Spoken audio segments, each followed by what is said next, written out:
Nigel Farage joins us each and every week here on Paul Murray Live, and I'm pleased to say he's doing so from Scotland because he's about to sit down and have a conversation right after this one with Donald Trump, so we won't hold him up because he'll have that for his own show. We'll show you highlights this time tomorrow night.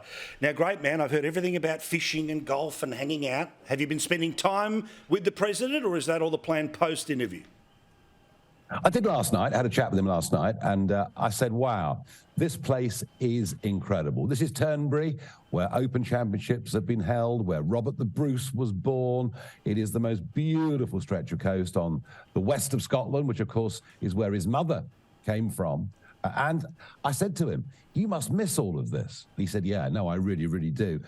And that's the funny thing, Paul, isn't it? I mean, he's 76. He's got a lovely wife, great kids, money, the best private portfolio of golf courses any human being has ever owned. And he's a golf fanatic, and yet he's saying no to all of this and throwing himself back into the next presidential election. And, you know, when you come here and see the magnificence of this place, you realize he really is making a massive sacrifice to his life. His assumption is that he can do better in 24 than he did in 20. Obviously, he's going to be able to say that there's 2 years of failures of Biden. But as we've talked about in recent weeks, do you expect in the conversation you're about to have with him, and again, we'll report that back tomorrow night, for him to start to show what the hope is in the offering, apart from just the what's wrong with the current guy, about either lessons learnt or how he'd do it differently? Or is the way that Donald is that, you know, I crashed through once, I crashed out once, and let's see what happens a third time? Well, look, I mean, I think, you know, my feeling has been that whilst election integrity is a really important issue, you know, going back too much to the events of November 2020 and the mass mail out of tens of millions of ballots and the fact that the Hunter Biden laptop got virtually no coverage from the big social media companies.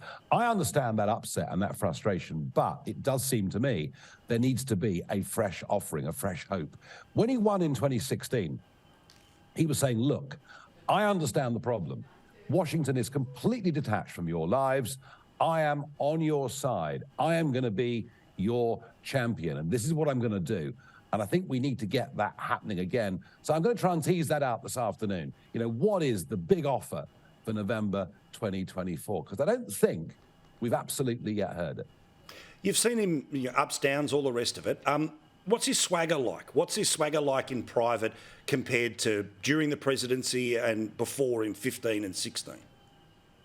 Well, there were times, you know, I mean, 16 was all just great fun, wasn't it? He was the outsider. He was underestimated, a long price at the bookmakers. And I think he himself just thought, you know what the hell? Let's just give this a go. And of course, when he won, I think he was really as shocked as almost anybody. 2020, very, very different.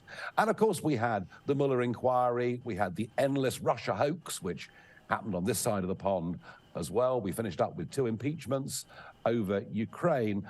Difficult not to get beaten down by all of that. And, you know, look at what you got now. I mean, there he was in a courtroom not so very long ago, other cases mounting up against him. You know, he's going to have to be incredibly resilient to get this through. They're not going to make his life easy. But do you know something? I've never met anyone who's tougher, frankly. I can't imagine anybody else that would have put up with that level of abuse. But this guy, he really is as strong as an ox. And certainly last night when I saw him, he was in pretty ebullient form. You should already have it favourited if you've got Flash. You should get the podcast. Check it out on YouTube as well. All part of GB News, the wonderful Nigel Farage. Sitting down with Donald Trump. We'll play some highlights for you this time tomorrow, but you can see it all live by this time tomorrow night on those formats. Now, about the coronation, you put out a tweet which got a bit of a reaction, surprise, surprise, which is that you think there's a country that should be there and they could have Harry's seat if they need it. Well, absolutely. I think the fact that Taiwan is not invited to send a representative is a very bad thing indeed. I mean, here's this island, incredibly industrious, great people, and they've not been invited, which basically means that the British government has kowtowed to the demands of China. And yeah, Meghan's not coming, so let the Taiwanese Prime Minister have Meghan's seat, is what I would say. But it just shows you, doesn't it, Paul, the influence, the power, the money of China, and it's there, deep-rooted in all of our governments. Now, it's not an accident when the King's sister is willing to give an interview, let alone in this particular week. A couple of highlights stand out. First here, the conversation about a slimmed-down coronation. I think the slim down was said in a day when there were a few more people around to make that seem like a justifiable comment. The world changes a bit. It changes a bit. I mean, it doesn't sound like a good idea from where I'm standing, I have to say. I'm sure it does I'm not. not quite sure what else, we can do. And about her brother? Well, you know what you're getting because he's been practicing for a bit. And I don't think he'll change. He is committed of his own level of service, and that will remain true. I've always liked Princess Anne. She gives no letter from the alphabets, does she? She's amazing, and she pretty much is the hardest working royal.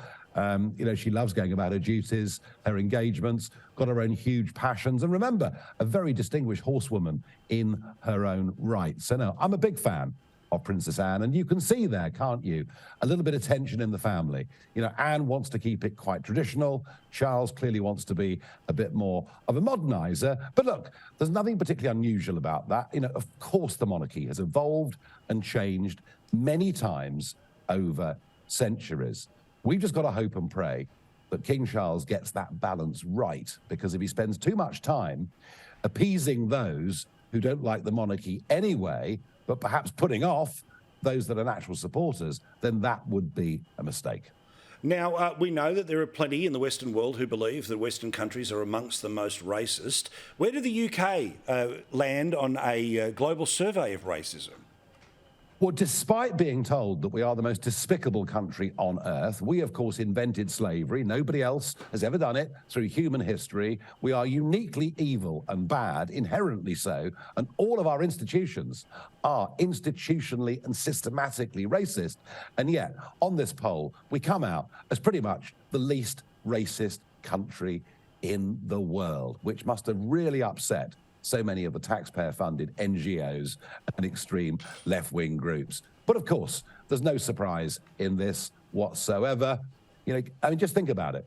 In the whole of human history, this is the only country that has forged good relations with its former colonies. We've done it via the Commonwealth, and we've done it because our former colonies see us as fair-minded and decent people. And compared to all the other European countries who had empires, I think our setup is pretty remarkable.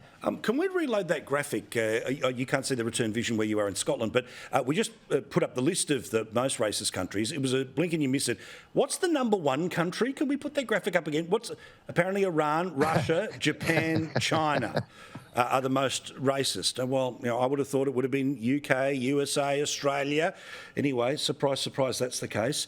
Nigel, where will you be on Saturday, and will you be standing to attention and swearing allegiance? I will be outside Buckingham Palace at Canada Gate, where, of course, you were for the Queen's funeral just those few short months ago. And I'm going to be broadcasting all day for GB News on what is a big historic day. And I'm just crossing my fingers we don't get these idiot animal rights lunatics disrupting the whole thing. They don't think that horses should even be used. They are a very, very dangerous, small cult. So it's fingers crossed that everything goes smoothly. All right. Looking forward to your coverage there. As I say, you can see it on the Flash app or watch it on YouTube with GB News. Lovely to talk to you, mate. We'll talk to you again very soon. Thank you. None other than Nigel Farage.